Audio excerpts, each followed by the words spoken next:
Bonjour à tous et bienvenue sur ma chaîne. Ici, nous partons à la rencontre des figures qui ont marqué l'histoire. Ils dessinent des machines volantes 400 ans avant les frères Wright. Ils dissèquent des cadavres en secret, peint le sourire le plus énigmatique de l'histoire et ses carnets regorgent de secrets. Léonard de Vinci était-il un homme ordinaire ou possédait-il un don surnaturel? Aujourd'hui, plongeons dans l'univers fascinant de celui qu'on appelle l'homme de la Renaissance.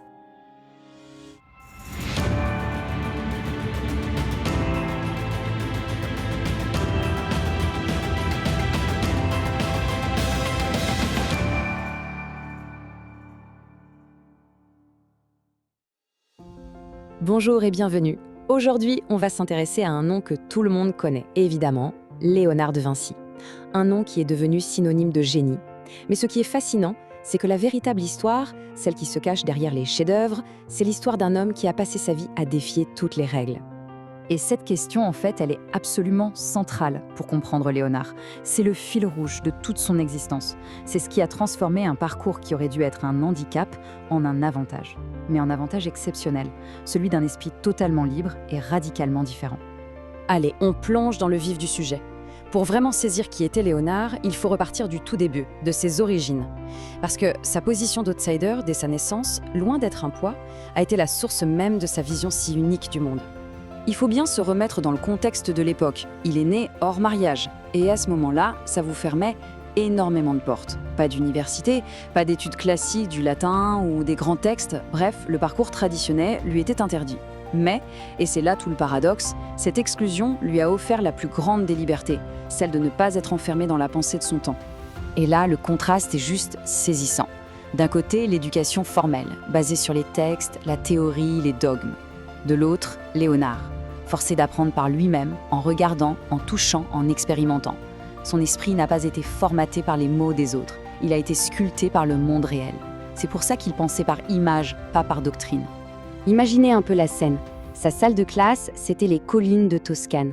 Ses professeurs, les oiseaux, le vent, l'eau des rivières. Chaque détail de la nature était une leçon. C'est là qu'il a forgé ce qui deviendra sa plus grande force.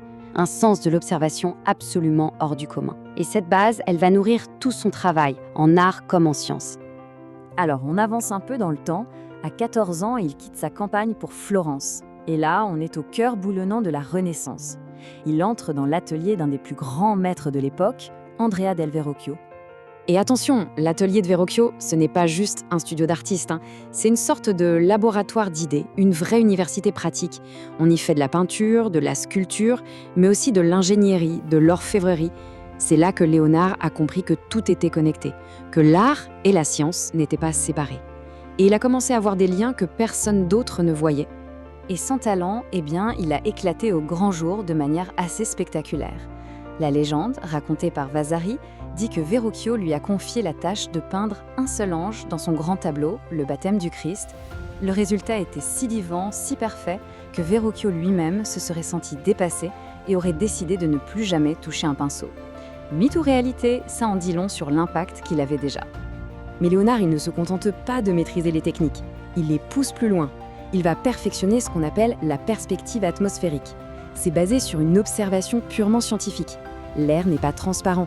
Il a une épaisseur, une couleur, qui fait que les objets lointains nous apparaissent plus flous, plus bleutés. C'est de la science pure, de l'optique, mise au service de l'art pour créer une illusion de profondeur saisissante. Bref, ces années à Florence, elles sont absolument fondatrices pour lui. En moins de 10 ans, il passe d'apprenti à maître reconnu, tout en continuant d'expérimenter, d'apprendre, d'absorber tout ce qu'il peut, sans jamais s'arrêter. Et puis, en 1482, il part pour Milan. Il cherche un patron, un mécène, qui soit à la hauteur de ses ambitions, qui sont colossales.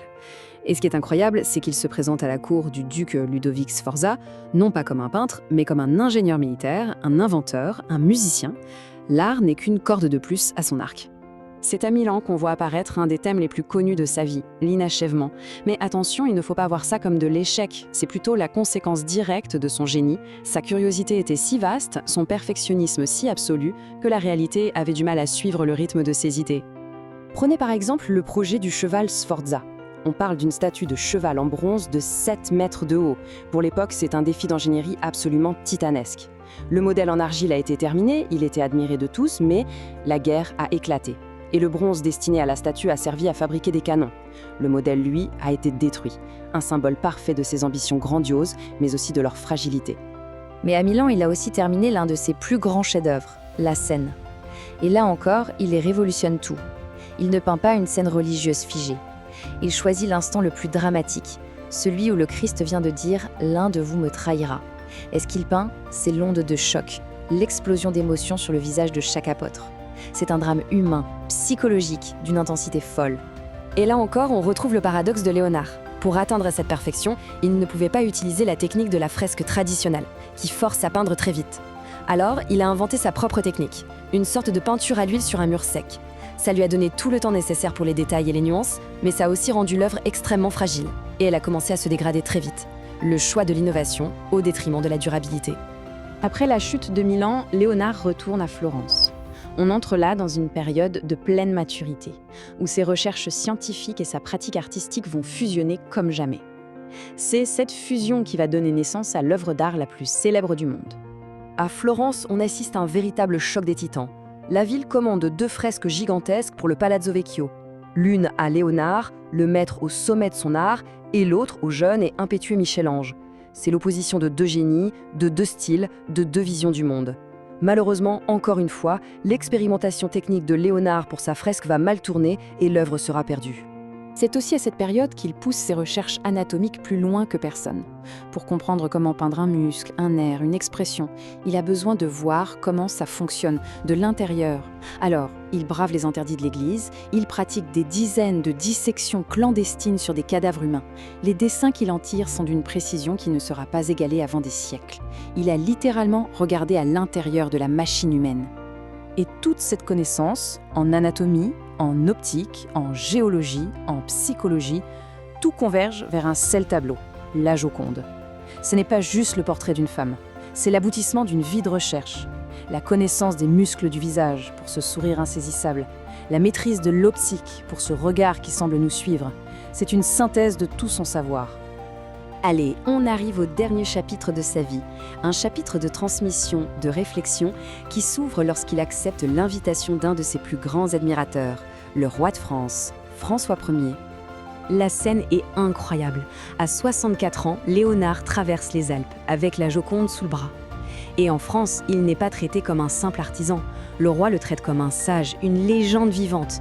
Il lui donne une demeure, le Clos Lucé, une pension confortable et surtout la liberté totale de penser, de créer, de rêver. Durant ces dernières années en France, il ne peint quasiment plus. Son grand projet, c'est de mettre de l'ordre dans son héritage intellectuel, c'est-à-dire des milliers et des milliers de pages de carnets, de notes, de dessins sur absolument tous les sujets. Il essaye d'organiser l'univers foisonnant de ses pensées pour la postérité. Il s'éteint finalement le 2 mai 1519, au Clos Lucé. Il laisse derrière lui une poignée de chefs-d'œuvre, d'innombrables projets inachevés et surtout, ses fameux carnets. Un trésor d'idées tellement en avance qu'il faudra attendre des siècles pour en comprendre toute la portée. Finalement, si on doit retenir une chose, c'est peut-être ça. Le plus grand héritage de Léonard, ce ne sont pas ses tableaux, aussi géniaux soient-ils. C'est son insatiable curiosité. Il nous rappelle que le vrai génie, ce n'est pas d'avoir toutes les réponses, mais de ne jamais cesser de poser des questions. Alors, quelles questions va-t-on oser se poser aujourd'hui ? Léonard de Vinci nous a quittés il y a plus de 500 ans, mais son génie continue de nous fasciner. Artiste révolutionnaire, ingénieur visionnaire, scientifique précurseur, il refuse les frontières entre les disciplines. Ses carnets regorgent encore de secrets à découvrir. Ses inventions inspirent toujours nos ingénieurs modernes et son art émeut des millions de visiteurs chaque année. Vous avez aimé découvrir cette figure historique ? Abonnez-vous pour plus de portraits de personnages extraordinaires et activez la cloche pour ne rien rater de nos prochaines vidéos. Dites-nous en commentaire quel portrait vous voudriez voir à l'avenir. À très vite pour de nouvelles aventures.